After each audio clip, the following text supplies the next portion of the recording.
Hello everyone, आप सब कैसे हैं। मैं उम्मीद करता हूं कि बहुत अच्छे होंगे और अपनी पढ़ाई को बहुत अच्छे से कर रहे होंगे। मैं Akash Kumar वडाना ICT virtual classroom में आपका बहुत बहुत स्वागत करता हूं मेरे प्यारे बच्चों। जैसे आपको पता है 8th क्लास है हमारी, चैप्टर नंबर 2 चल रहा है। हमारे अतीत थर्ड हमारी बुक है हिस्ट्री, बेसिकली हम लोग पढ़ रहे हैं। हिस्ट्री में भी ये पार्ट है मॉडर्न हिस्ट्री का। तो आपको याद होगा कल हम लोगों को मैंने बताया था कि आपको रेजिडेंट क्या होते हैं। बेसिकली आज हमें रेजिडेंट के बारे में पढ़ना है कि हम किनको रेजिडेंट कहते हैं, कंपनी का शासन कैसे फैला ये हम देख चुके थे। और सहायक संधि के विषय में पढ़ रहे थे कि कैसे नवाबों के द्वारा जो है आपका रिचर्ड वेलेजली, जिसको हम लॉर्ड वेलेजली कहते हैं, लॉर्ड रिचर्ड वेलेजली के नाम से जाना जाता है। तो रेजिडेंट की ताकत क्या होती थी इसको पढ़ेंगे। देखिए, कंपनी द्वारा नियुक्त किया गया रेजिडेंट के बारे में स्कॉटलैंड के प्रसिद्ध अर्थशास्त्री और राजनीतिक मार्गदर्शक जेम्स मिल, ये बड़ा लिख आपको बहुत मिलेगा जेम्स मिल के बारे में। इन्होंने काफी कुछ भारतीय इतिहास के लिए कहा है। दरअसल रेजिडेंट रियासत का राजा होता है। क्या कहा गया है रेजिडेंट को? रियासत का राजा। उसे हस्तक्षेप या मनचाहे निषेधाज्ञा के तहत काम करने की छूट है। उसे कोई उसके काम की मनचाही है, कोई उस पर आपका प्रतिबंध नहीं लगा सकता, उसको निषेध नहीं कर सकता कि आप इस तरीके से काम क्यों कर रहे हैं। जब तक स्थानीय राजा पूरी तरह से अधीनस्थ रहता है और रेजिडेंट यानी कि ब्रिटिश सरकार के माफिक काम करता है तो आराम से चलता रहता है। यानी कि अगर सरकार के मुताबिक काम चल रहा है, यानी कंपनी के मुताबिक काम चल रहा है, फिर तो कोई किसी प्रकार के प्रॉब्लम है नहीं। और रेजिडेंट यानी कि ब्रिटिश सरकार के माफिक काम करता है तो आम चीजें चलती रहेंगी। यदि शासन में काम करने वाले रेजिडेंट ने अपना दखल अंदाजी के बिना सब कुछ चलता जाता है तो कुछ अलग तरह का घटता है। यह भी राजा का कोई और रास्ता अपनाता है। ब्रिटिश सरकार यह गलत मानती है कि टकराव और उथला पुथला कैसे पैदा हो गया। अब आप समझते, जब एक क्षेत्र में दो लोग रहेंगे, राजा रहेंगे तो रेजिडेंट होंगे, तो ये सारी दिक्कत आपका बड़ी स्वाभाविक है और ये बड़ा होना है। तो ये रेजिडेंट के बारे में लिखा है। देखिए ध्यान दीजिए, अधीनस्थ मतलब क्या है? दीपूदान, और निषेध का मतलब निर्देश, ऐसा नहीं है। ठीक है, चलिए अब हम पढ़ेंगे टीपू सुल्तान मैसूर, शेरे मैसूर के बारे में। चलिए, कौन बच्चा माइक लेकर पढ़ेगा चैप्टर को? है कोई बच्चा जो आपका माइक लेकर चैप्टर को पढ़े? कोई सी भी क्लास का बच्चा अगर माइक लेकर आपके चैप्टर को पढ़ेगा मेरे प्यारे बच्चों? राउंड रमो बेटा, जय श्री राम रमो। Good morning sir. Good morning. क्या नाम है आपका? प्रगति। प्रगति। तो इतना टेंशन क्यों है पढ़ने में? सोच विचार इतना क्यों कि आप पढ़ो आप पढ़ो? अच्छा, पढ़ सकते हो, उसमें क्या दिक्कत है? जैसे रीडिंग करनी है आपको, इतना कोई बड़ी प्रॉब्लम है नहीं। बढ़ चढ़कर हिस्सा लेना चाहिए, है ना। चलो चलो बेटा, प्रगति शुरू करो। जब कंपनी को अपने राजनीतिक और आर्थिक हितों पर खतरा दिखाई दिया तो कंपनी के प्रत्यक्ष सैनिक टकराव का रास्ता भी अपनाया। दक्षिण भारतीय राज्य मैसूर के उदाहरण से यह बात समझी जा सकती है। हैदर अली शासनकाल 1761 से 1782 और उनके विख्यात पुत्र टीपू सुल्तान शासनकाल 1782 से 1799 जैसे शक्तिशाली शासकों के नेतृत्व में मैसूर काफी ताकतवर हो चुका था।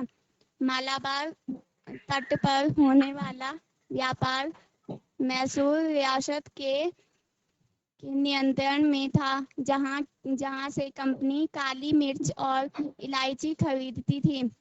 1785 में टीपू सुल्तान ने अपनी रियासत में पड़ने वाले बंदरगाहों से चंदन की लकड़ी, काली मिर्च और इलायची का निर्यात रोक दिया। सुल्तान ने स्थानीय सौदागरों को भी कंपनी के साथ कारोबार करने से रोक दिया था। टीपू सुल्तान ने भारत में रहने वाले फ्रांसीसी व्यापारियों से घनिष्ठ संबंध विकसित किए और उनकी मदद से अपनी सेना का आधुनिकीकरण किया।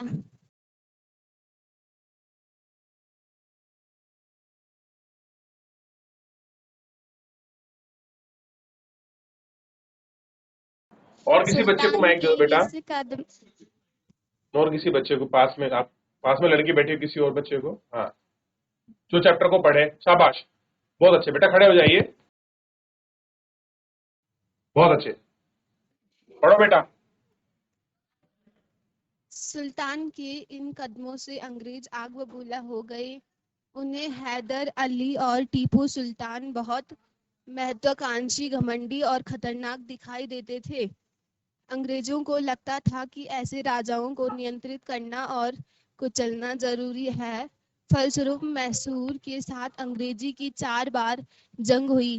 1767, 1769, 1780, 1784, 1790, 1792 और 1799। जंग में कंपनी को सफलता मिली। अपनी राजधानी की रक्षा करते हुए टीपू सुल्तान मारे गए और मैसूर का राजकाज पुराने वोडियार राजवंश के हाथों में सौंप दिया गया। इसके साथ ही मैसूर पर भी सहायक संधि थोप दी गई। चलिए बैठ जाइए, शाबाश, बैठ जाइए, धन्यवाद। चलिए थोड़ा पढ़ने का प्रयास करते हैं। देखिए, हमने पढ़ लिया जो आपके रेजिडेंट क्या होते हैं और उनकी ताकत क्या होती है, बेसिकली उनकी पावर क्या है, इसके बारे में हम लोग पढ़ चुके हैं। जो आपके रेजिडेंट होते हैं, क्लियर है। और ये खड़े नवाब सिराजुद्दौला, इनको हम कल देख चुके थे। ये है आपका टीपू सुल्तान, बहुत मैग्नेटिक पर्सनैलिटी थी, और आप जानते हैं इन्होंने अंग्रेजों से आपका 3 बार लोहा लिया, मैसूर साम्राज्य ने। और हैदर अली के पुत्र हैं टीपू सुल्तान। देखिए, कह रहे टीपू सुल्तान को शेर मैसूर कहा जाता था। मैसूर का शेर, शेर क्लियर हो गया। अब देखिए, उन्होंने शेर कोई वो देखने में शेर नहीं थे, उनके कार्य के अनुसार उनको शेर की उपाधि दी गई। कह रहे कि जब कंपनी को अपनी राजनीतिक और आर्थिक हितों का खतरा दिखाई देने लगा, क्या उसको कि पॉलिटिकल अनस्टेबिलिटी हो सकती है और हमको पैसा राजस्व कम आ सकता है, तो कंपनी क्या करती थी, प्रत्यक्ष टकराव का रास्ता भी अपनाया और सीधे वो लड़ने की कोशिश भी करती थी। आपको पता है, वो हमेशा सहायक संधि करते थे, अभी हमने कल के लेक्चर में पढ़ा। लेकिन जब उन्हें लग रहा है कि सहायक संधि इसमें नहीं होगी, तो वो सीधा उससे लड़ाई करते थे, अटैक करते थे। और कह रहे हैं कि दक्षिण भारत का एक राज्य था मैसूर, वर्तमान का कर्नाटक कहते हैं मैसूर को। ध्यान दीजिए, मैसूर क्या है, वर्तमान का कर्नाटक। और कह रहे इसी एग्जाम्पल से हम लोग ये चीज आपका समझ सकते हैं कि हैदर अली का शासन काल था 1761 से लेकर 1782, और उसी का विख्यात पुत्र, फेमस पुत्र था टीपू सुल्तान, जो आपका 1782 से लेकर 1799 तक आपका रहा। शक्तिशाली शासकों के नेतृत्व में मैसूर काफी ताकतवर हो चुका था, क्योंकि पहले कौन था, हैदर अली, अब उसके बाद आपका टीपू सुल्तान, और हैदर अली से किशन राज छिक्का जो थे उस समय आपके शासक थे, उस समय मजबूत था। और ध्यान देखिए, मालाबार तट पर होने की वजह से मैसूर व्यापार रियासत के नियंत्रण में था। अगर आप इस स्थिति देखोगे आप कर्नाटक की, तो कर्नाटक के पास क्या है, इस तरीके का, आप देखिए ये कोस्टल एरिया है, ये कर्नाटक के पास कोस्ट है, ठीक है, तो सारा ट्रेड हो रहा था। और कह रहे हैं कि यहीं से ही काली मिर्च और आपके इलायची खरीदते थे। तो बेसिकली ये पोर्ट किसके लिए फेमस हो गया, काली मिर्च और आपका इलायची खरीदने के लिए। इसके तट बड़े क्या थे, उपयोगी थे। ठीक, 1785 में टीपू सुल्तान ने अपनी रियासतों में पड़ने वाले बंदरगाहों से चंदन की लकड़ी, काली मिर्च, इलायची का निर्यात रोक दिया। सुल्तान ने स्थायी सौदागरों को भी कंपनी के साथ कारोबार करने से रोक दिया। टीपू सुल्तान ने भारत में रहने वाले फ्रांसीसी व्यापारियों में घनिष्ठ संबंध विकसित किया और उनकी मदद से अपनी सेना के आधुनिकीकरण किया। क्या किया, उनका आधुनिकीकरण किया।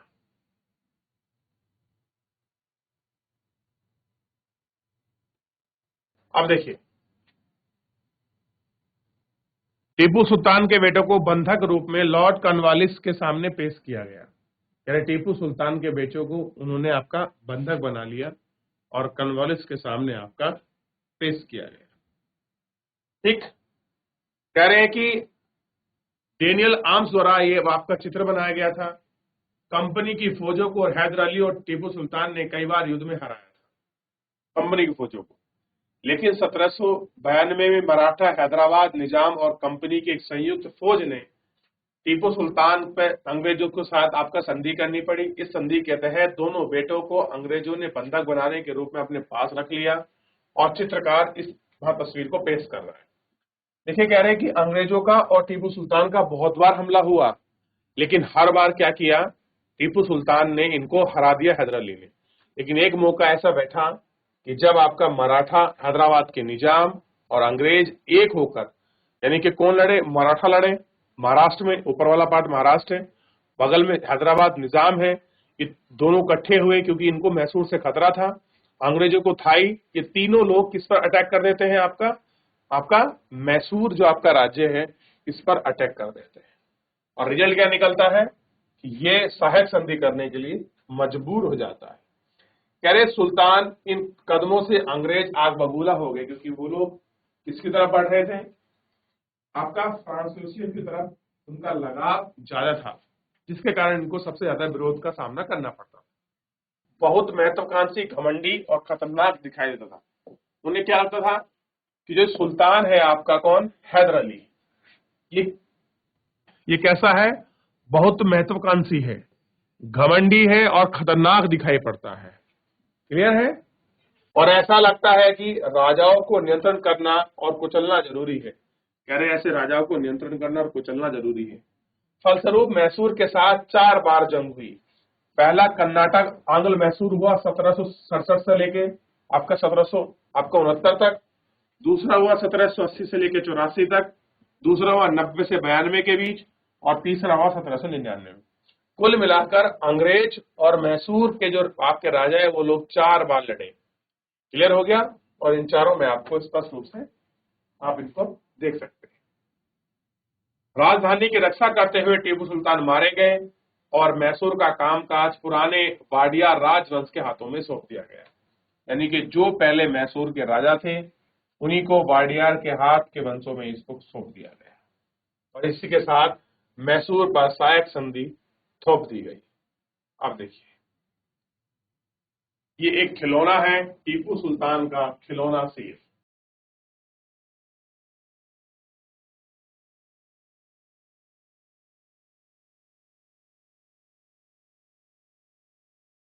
देख लिया बच्चों?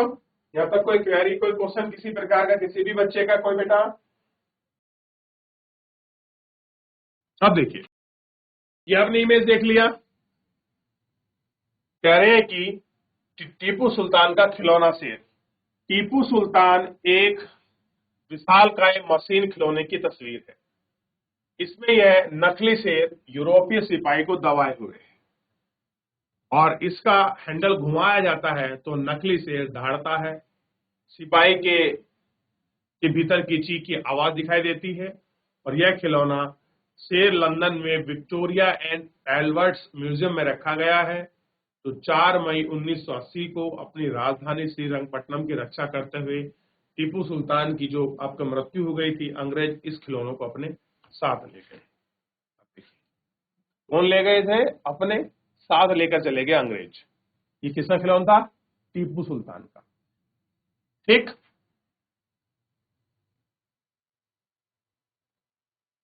कह रहे टीपू सुल्तान की कहानियां, राजाओं की छवि अक्सर जन सुनीति बनाई जाती हैं और कह रहे प्रचलित किस्सों की ताकतों में खूब यशगान किया जाता है कि कह रहे कि जो आपके राजा होते हैं उनकी कुछ अपनी कहानियां, कथा होती है और उनका खूब यशगान किया जाता है कि हमारे राजा किस प्रकार के थे, कैसे थे, उनके बारे में।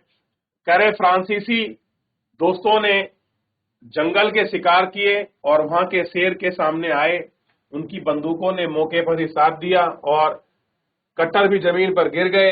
फिर भी टीपू सुल्तान ने निहत्थे ही शेर का मुकाबला किया और आखिरकार कटार उठा ली। अंत में उन्हें शेर को मार गिराया।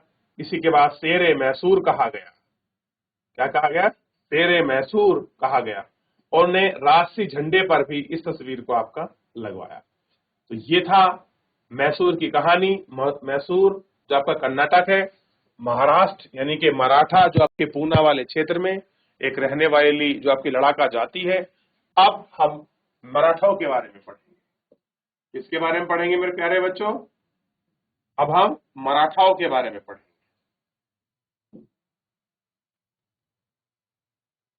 ठीक, चलिए कोई बच्चा माइक लेकर पढ़ेगा बेटा? कोई बच्चा किसी स्कूल से माइक लेकर पढ़े बेटा?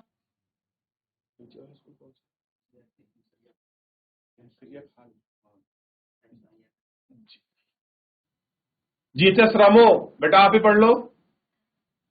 कंपनी मराठों की ताकत को भी काबू और खत्म करने के बारे में सोचने लगी थी। 1761 में पानीपत की तीसरी लड़ाई में हार के बाद दिल्ली से देश का शासन चलने का मराठों का सपना चूर चूर हो गया। उन्हें कई राज्यों में बांट दिया गया। इन राज्यों की बागडोर सदियां होलकर, गायकवाड़ और भोसले जैसे अलग अलग राजवंशों के हाथे में थी। ये सारे सरदार एक पेशवा सर्वोच्च मंत्री के अंतर्गत एक कन्फेडरेसी राज्यमंडल के सदस्य थे। पेशवा इस राज्यमंडल का सैनिक और प्रशासिका प्रमुख होता था और पुणे में रहते थे। महादिज संध्या और नाना फर्नांडिस 18वीं सदी के आखिर के दो प्रसिद्ध मराठा युद्धों और राजनीतिज्ञ थे। एक के बाद एक कई युद्धों में कंपनी ने मराठों को घुटने टेकने पर मजबूर कर दिया। पहले युद्ध 1782 में सलाबाई संध के साथ खत्म हुआ, जिसमें कई पक्ष नहीं जीत पाया। दूसरे अंग्रेज मराठा युद्ध 1885 कई मोर्चों पर लड़ गया। इसके नतीजा हुआ कि उड़ीसा और यमुना के उत्तर में स्थित आगरा व दिल्ली सहित कई भूभाग अंग्रेज के कब्जे में आ गया। अंततः 1819 के तीसरे अंग्रेज मराठा युद्ध में मराठों की ताकत को पूरी तरह कुचल दिया गया। पेशवा को पुणे से हटकर कानपुर के पास बिरुठ में पेशान पर भेज दिया गया। अब विंध्य के दक्षिण में स्थित पूरे भूभाग पर कंपनी का नियंत्रण हो चुका था। आपका नाम क्या है बेटा? अभिनव। अभिनव, बहुत अच्छा पढ़ा बेटे आपने, शाबाश, बहुत बढ़िया, शाबाश। बैठ जाइए बेटा अभिनव। चलिए ध्यान दीजिए। देखो आपने अभी ना किसके बारे में पढ़ा? सबसे पहले पढ़ा आपने मैसूर के बारे में पढ़ा, और आपको पता है कि जब युद्ध कर रहे थे तो मैसूर के साथ कौन, आप अंग्रेजों के साथ कौन लड़ रहा था मैसूर में? तो निजाम और मराठा लड़ रहे थे। और मराठाओं का विषय में पता है कि शिवाजी वाले वंशज हैं मराठा, क्लियर है। और आपको पता होना चाहिए मराठा कैसे हैं, आपकी लड़ाका कौम है। और महाराष्ट्र के जो पास है, जो आपका पूना का क्षेत्र है, उनकी वहां रियासत थी, क्लियर है। इन्होंने अपने राज्यों को बचाने के लिए और दिल्ली पर शासन करने के लिए इन्होंने पानीपत की तीसरी लड़ाई लड़ी, ठीक, 1761 में। और पानीपत की तीसरी लड़ाई ये क्या होते हैं, बेसिकली हार जाते हैं। अब इनका सपना था कि दिल्ली से हम लोग शासन करें और इनको मौका भी दिया था। अगर वास्तव में ये पानीपत का युद्ध जीत जाते ना, आप यकीन मानिए ये दिल्ली पे शासन करते और अंग्रेजों को भारत से आपको उखाड़ कर फेंक देते। लेकिन किस्मत और होनी को कुछ और ही मंजूर था। कह रहे हैं कि 18वीं शताब्दी के आखिर में मराठा ताकत को भी काबू करने के लिए और खत्म करने के लिए अंग्रेज सोचने लगे थे। देखिए, साथ उनके रह रहे हैं और अंग्रेज उनको निपटाने की सोच रहे हैं। पानीपत के युद्ध में हार गए, दिल्ली पर शासन करने का उनका सपना चकनाचूर हो गया और जो उनका राज्य था वो छोटे छोटे भागों में टूट गया। जैसे आप देखेंगे, सिंधिया कहाँ के हैं, ग्वालियर, होलकर, गायकवाड़, सिंधिया, होलकर, गायकवाड़, भोसले जैसे अलग अलग राजवंशों के हाथों में चला गया। जहां पूरा एक मिला हुआ था, अब उसको 4 पार्ट में डिवाइड कर दिया। सिंधिया बना दिए, होलकर बना दिए, गायकवाड़, भोसले सब एक ही थे ये, ठीक। और कह रहे हैं कि एक इनका सचमुच बाप का सरदार था जिसको कहा गया पेशवा। पेशवा इन सभी को अपने पास कंट्रोल रखता था और इसको कॉन्फिडेंसी करने के लिए राजमंडल का सदस्य थे। पेशवा इस राज्य मंडल का सैनिक और प्रशासकीय प्रमुख था। पेशवा कौन था, इसका आपका सैनिक और आपका प्रशासकीय प्रमुख था। और महादजी सिंधिया और नाना फर्नांडीज 18वीं शताब्दी के 2 प्रसिद्ध योद्धा थे। अगर आप पूछ ले जाए कि 18वीं शताब्दी के 2 प्रसिद्ध नेता कौन थे, तो महादजी सिंधिया और नाना फर्नांडीज ये कैसे थे, इस समय के बहुत बड़े आपका जो था ये योद्धा और राजनीतिज्ञ थे, इसमें मराठा साम्राज्य के अंतर्गत। कह रहे एक के बाद एक कई युद्धों ने कंपनी ने मराठों के घुटने टेकने पर मजबूर कर दिया। अंग्रेजों की और मराठों की लड़ाई हुई और आखिरकार 1782 में सालाबाई की संधि के साथ ये खत्म हुआ और कोई पक्ष नहीं जीत पाया। दूसरा मराठा युद्ध हुआ 1803 से लेकर 1805 में कई मोर्चों पर लड़ा गया। नतीजा यह हुआ, उड़ीसा और यमुना के भाग, आगरा व दिल्ली सहित कई भूभाग पर अंग्रेजों का कब्जा हो गया। और तीसरे युद्ध में आपका मराठे पूरी तरह से टूट चुके थे, उनको कुचल दिया गया।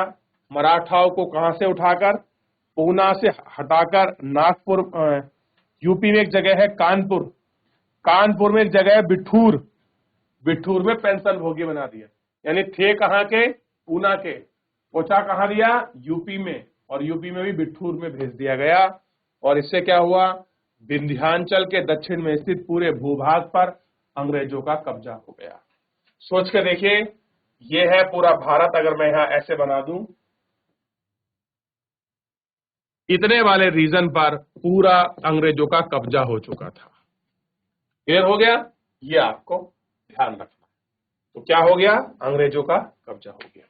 तो टीपू सुल्तान और आपने मराठाओं के युद्ध के बारे में पढ़ा। आप इसको एक बार घर जाकर रिवीजन करिए, पढ़िए। कोई डाउट, कोई क्वेरी हो मुझसे पूछ लीजिए। फिलहाल आज के लिए इतना ही। धन्यवाद।